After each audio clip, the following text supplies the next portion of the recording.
மக்களின் முதல்வர் செல்வி ஜெயலலிதாவை குற்றச்சாட்டுகளிலிருந்து விடுவித்து கர்நாடக உயர்நீதிமன்ற நீதியரசர் CR குமாரசாமி அவர்கள் தீர்ப்பு வழங்கியுள்ளார். பெங்களூர் கீழமை நீதிமன்றம் விதித்த தண்டனை மற்றும் அபராதத்தை முற்றிலுமாக ரத்து செய்து உத்தரவிட்ட நீதிபதி மக்களின் முதல்வர் செல்வி ஜெயலலிதா உள்ளிட்ட 4 பேரும் நிரபராதிகள் என தனது தீர்ப்பில் தெளிவாக தெரிவித்துள்ளார்.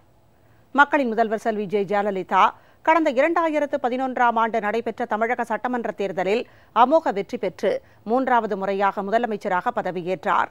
கடந்த ஆண்டு நடைபெற்ற நாடாளுமன்ற மக்களவைத் தேர்தலிலும் தமிழகத்தின் 39 தொகுதிகளில் 37ஐ கைப்பற்றி வரலாறு காணாத வெற்றி பெற்றார். இதனையடுத்து அஇஅதிமுக மக்களவையில் 3வது பெரிய கட்சியாக திகழ்ந்து வருகிறது. இந்த அளவிற்கு மக்களின் முதல்வர் செல்வி ஜெயலலிதாவுக்கும் அஇஅதிமுகவுக்கும் மக்களிடையே நாளுக்கு நாள் பெருகி வரும் செல்வாக்கை சகித்துக் கொள்ள முடியாத சில தீய சக்திகள் சதிச் செயலில் ஈடுபட்டன. அதன் அடிப்படையில் பொய்யாக புனையப்பட்ட வழக்கில் பெங்களூர் கீழமை நீதிமன்றம் கடந்த ஆண்டு செப்டம்பர் மாதம் அளித்த தீர்ப்பை ரத்து செய்யக் கோரி கர்நாடக உயர்நீதிமன்றத்தில் மக்களின் முதல்வர் செல்வி ஜெயலலிதா மேல்முறையீட்டு மனு தாக்கல் செய்திருந்தார். அதன் மீது நேற்று தீர்ப்பு வழங்கிய கர்நாடக உயர்நீதிமன்றம் மக்களின் முதல்வருக்கு எதிராக சதிகாரர்கள் மேற்கொண்ட சூழ்ச்சிகளை எல்லாம் முறியடித்துள்ளது.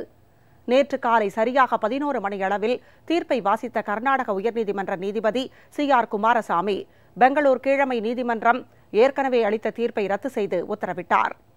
4 ஆண்டு தண்டனையையும் அபராத தொகையையும் முற்றிலுமாக ரத்து செய்த நீதிபதி மக்களின் முதல்வர் செல்வி ஜெயலலிதா உள்ளிட்ட 4 பேரும் நிரபராதிகள் என தனது தீர்ப்பில் தெளிவாக தெரிவித்துள்ளார். கர்நாடகா உயர்நீதிமன்றம் ஜெயலலிதா மற்றும் 4 செய்த அப்பீலில் தீர்ப்பு வழங்கியது.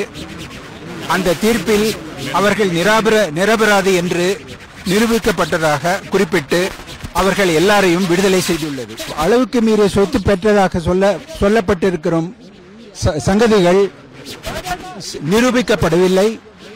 அவர்கள் தரப்பில் கொடுத்த சாட்சியங்கள் ஏற்றுக்கொள்ளத்தக்கதாக இருக்கிறது என்று கூறி உடனடியாக அவர்கள் தமிழ்நாடு சீஃப் மினிஸ்டராக பதவியேற்றுக் கொள்வதற்கு எந்தவிதமான தடையும் இல்லை.